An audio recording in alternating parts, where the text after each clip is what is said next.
Hi everyone, today I'm going to be showing you how I do my homemade wine. I love this so much.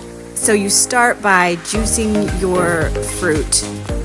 You can use any fruit or herb. I have found that the more acidic fruits tend to do better.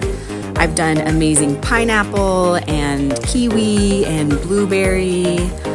All of these citrus fruits do really well. This one is going to be a mandarin, which is awesome. You want to save, this is super duper important, you want to save the peels of the mandarins. I didn't have enough mandarins, so I'm also using oranges, which is going to be fine. But the peels is really where this wine gets set apart because the flavor is in the peels. Then I'm going to do quite a few lemons, and I also have limes. The recipe calls for citric acid, which I don't have, but you can just add more oranges, lemons, and limes, which I usually do, but because it's all orange, it's going to have plenty of vitamin C already. So I'm just going to get the rinds off. You can juice the rinds if you want. My juicer is a little bit old and probably can't handle those tough rinds, and it also gives a much more lemony flavor where I really want the mandarin to shine through. And then I'm going to be juicing all of my fruits once they're all cut up and making a nice little juice. So then I'm going to take my orange peels, they're all washed, and I'm going to place them in this mesh bag, and this is what's going to set it apart from the others. I've never had to do this before, but I read that the flavor is really in the peels, which is true. You can smell it and tell. So if you want it to have that real mandarin sort of sweet flavor, this is what you want to do. So put it in that mesh bag, and then you're gonna throw that in during fermentation.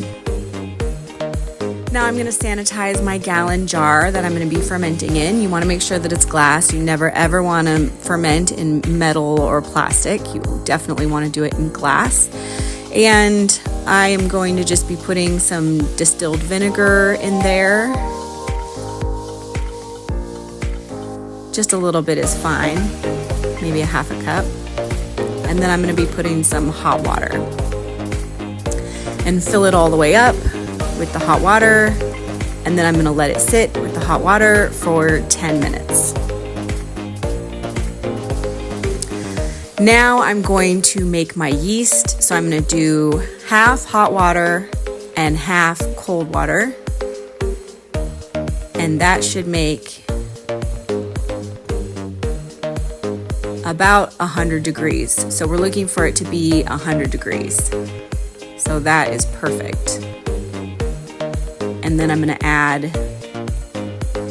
I found that half hot water, half cold water makes almost always the perfect temperature, but you want to check it if you can. And then I'm going to add this white wine yeast. You can use any wine yeast you want.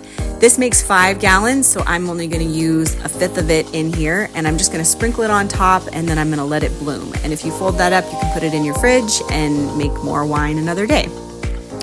And then I want to strain out my juice. I realized my coffee strainer is a little bit too fine a mesh, and it wasn't going through as quickly as I wanted. You can stir it around if you want, or use another strainer initially and then the finer strainer. Basically what you want to do is just get the pulp out. You don't want any pulp in your wine. You want it to be nice and smooth with no viscosity at all. Now I'm going to add in my additives. This is going to be yeast starter. So this is going to feed the yeast. I do 1 teaspoon of that. This is going to be pectic enzyme. I do 1 teaspoon of that. So my juice is straining while I'm putting all my little nutrients in. I'm also going to add, this is something that I just do. They didn't tell me to do this in the recipe, but I find I'm going to add a few, maybe 4 or 5 of the golden raisins, and that's going to help with the long fermentation process. So here's my yeast, and I'm gonna pour that in once it's bloomed and cooled down. And my peels have been soaking in water, so I'm gonna put my peels in my wine, and I'm also gonna put that water that my peels have been soaking, because that's got a lot of flavor. Now I'm going to weigh out my sugar. I'm going to do 3 pounds of sugar.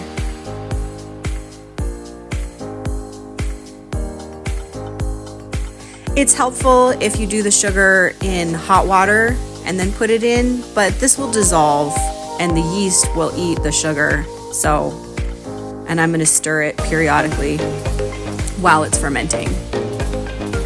So 3 pounds of sugar in there, and then you can top it up with the rest of your juice. And if you don't have enough juice, you can use water.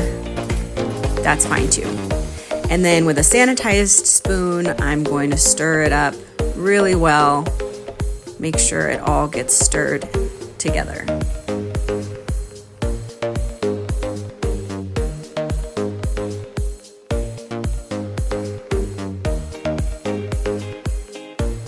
And then I'm going to put some parchment paper. The parchment paper just protects the lid from eroding from all the citrus. And I'm going to put it on very loosely. Don't tighten it down too much. And I'm going to put it in a cool, dry place that's dark, away from being disturbed, for 1 week. And then I'm going to get my airlock ready after a week. Fill it up with water to the suggested level. Make sure you don't go above that maximum level. And then I'm going to stir up my wine one last time. Throughout the week, sometimes I go in, if I remember, and stir it up a little bit. But the yeast will really eat that sugar.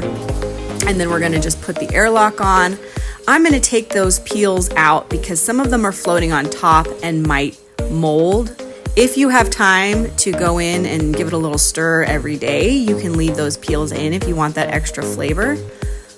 But I was a little worried that I would forget about it and that floating on top would create mold that I don't want in my wine.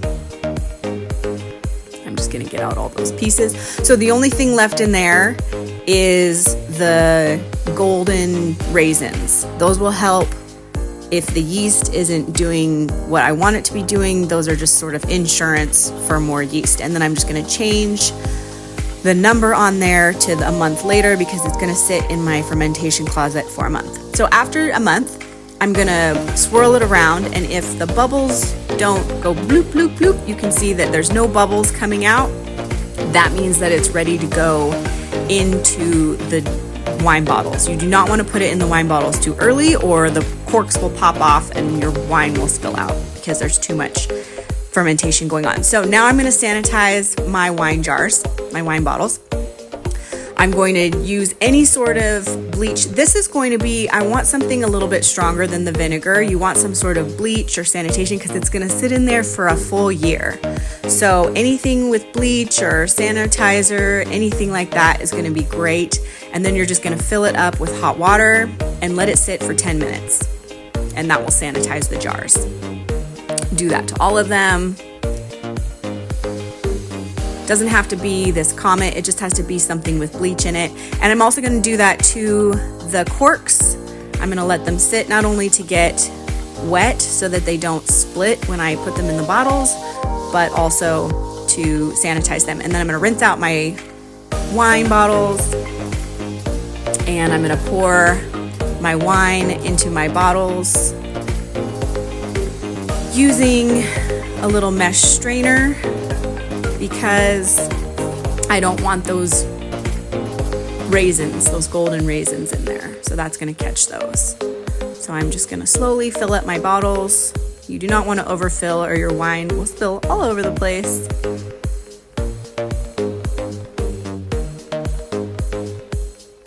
Now we're gonna put the cork in. We have sanitized and soaked them, and we're just gonna put it in our little corking machine. I like to do this on the floor because it gives you a lot more control and you won't spill it as easily. It takes quite a bit of force. You want to do it in one fluid motion. This cork is a little bit fat, so it's a little bit hard, but I'm just gonna push down a little bit and get it on in there as best you can. This one did not go all the way in because I said it was a little bit fat. Hopefully they go flush, but this will be fine.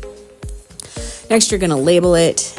I like to put today's date so that in a year I know that it's been a year, but if you want to put a year's date, that's fine too.